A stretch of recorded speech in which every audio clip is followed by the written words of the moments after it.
दोस्तों, मेरा नाम जेसी चौधरी है। मैं आकाश इंस्टीट्यूट का चेयरमैन हूँ। मैंने कई जिंदगियां एक शब्द के पीछे बर्बाद होती देखी हैं, जिसका नाम है ईगो।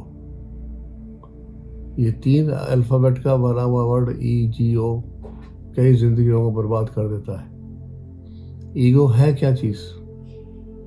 ईगो कहते किसे हैं? अपने अंदर अहंकार को लाना, अपने अंदर अपने आप को बड़ा महसूस करना, अपने आप को सुपीरियर महसूस करना, हर चीज़ में सेंसिटिविटी ज़्यादा दिखाना, हर चीज़ को फील करना, ये सारी चीज़ें ईगो के अंदर आती है।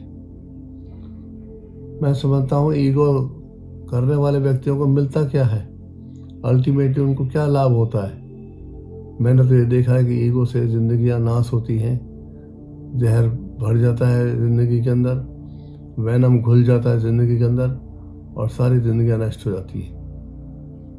अगर मान लो किसी बात के ऊपर मनमुटाव होता है, किसी बात पर डिफरेंस ऑफ ओपिनियन होता है, किसी बात पर झगड़ा होता है, तो उसको ख़त्म किया जाए इमीडिएटली ख़त्म करने का तरीका क्या होता है?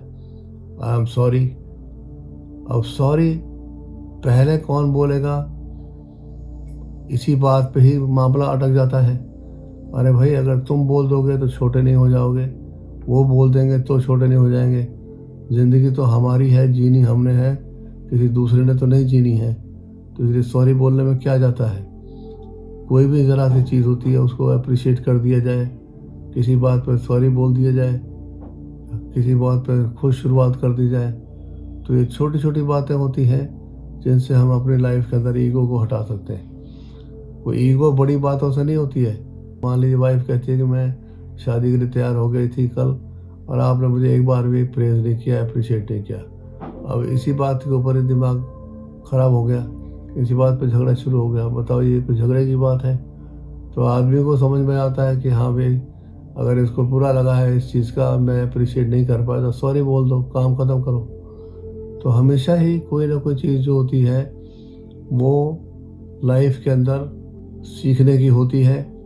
और मैं तो ये सीखा हूँ कि अगर ज़िंदगी 2 आदमियों की इकट्ठे मिल जाती है और इकट्ठे जीते हैं, तो ये ज़रूरी नहीं कि वो परफेक्ट पेयर हों, ऐसा पॉसिबल बहुत कम होता है।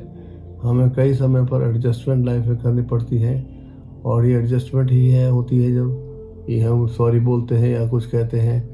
तो ये चीज़ें आम तौर से अगर आदमी इस्तेमाल करे तो अपनी लाइफ को बचा सकता है, दूसरे की लाइफ को बचा सकता है।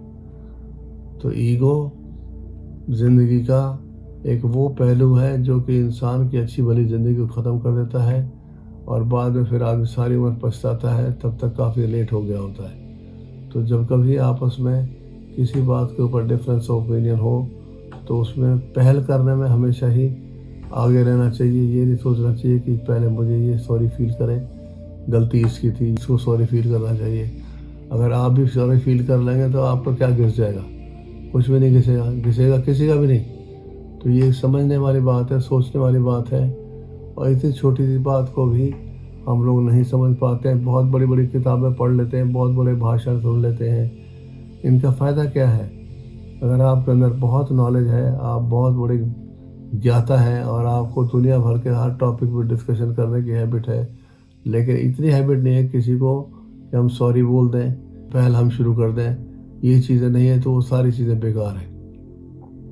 तो जीवन का जो रस होता है, जीवन का जो इम्पोर्टेंस होता है, जीवन की जो ब्यूटी होती है, वो आपस में एक दूसरे को केयर करके आगे बढ़ने में है, एक दूसरे को प्यार करने में, एक दूसरे को खुशी देने में है।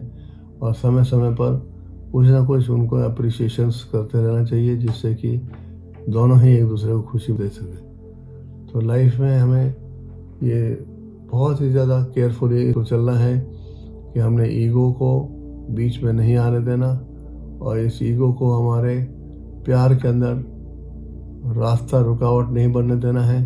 तो ये हमने सबसे ज़्यादा इम्पोर्टेंट ध्यान रखना है और जीवन को नष्ट होने से बचाना है। तो नेक्स्ट टाइम किसी और टॉपिक के साथ मैं आपके साथ मिलूँगा। तब तक के लिए इजाज़त चाहता हूँ। Thank you very much. Thanks a lot.